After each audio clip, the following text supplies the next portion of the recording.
पत्ता विचारण्याच्या बहाण्याने पाठलाग करत महिलेला लुटलं। नाशिकच्या रामवाडी परिसरामधली घटना। महिलेच्या गळ्यातील 3 तोळ्याची चैन लंपास। संपूर्ण घटना सीसीटीव्ही कॅमेऱ्यामध्ये कैद।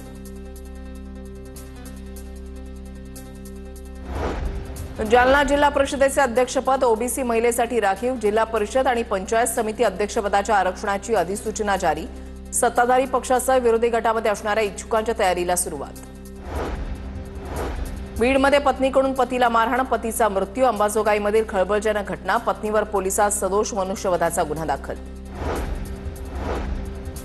टाटा टेक्नॉलॉजीतर्फे रामटेकमध्ये कौशल्यवर्धन केंद्र उभारण्यात येणार। मुख्यमंत्री देवेंद्र फडणवीस यांच्या उपस्थितीमध्ये सामंजस्य करार। दरवर्षी 3000 विद्यार्थ्यांना प्रशिक्षण मिळणार। बचत गटाच्या कर्जासाठी सीआरपी कडून लाचेची मागणी। महिलांनी आंदोलन करत बचत गटाला कर्ज देण्याची केली मागणी। नांदेडच्या नायगाव इथल्या महिलांची गटविकास अधिकाऱ्यांकडे तक्रार।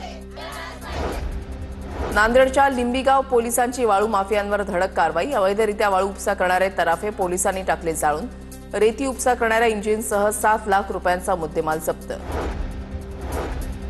कराडच्या कृष्णा साखर कारखान्याकडून ऊस गळीत हंगामाचे 111 रुपयांचे अंतिम बिल जाहीर। सातारा जिल्ह्यामध्ये उच्चांकी 3003 रुपयांचा दर। चेअरमन डॉक्टर सुरेश भोसले यांची घोषणा। बीडच्या पाली ग्रामपंचायतीमध्ये निधीचा गैरवापर। ग्रामपंचायत सदस्य संदीप नवले आणि शेख सुलताना यांना जिल्हाधिकाऱ्यांनी केलं अपात्र।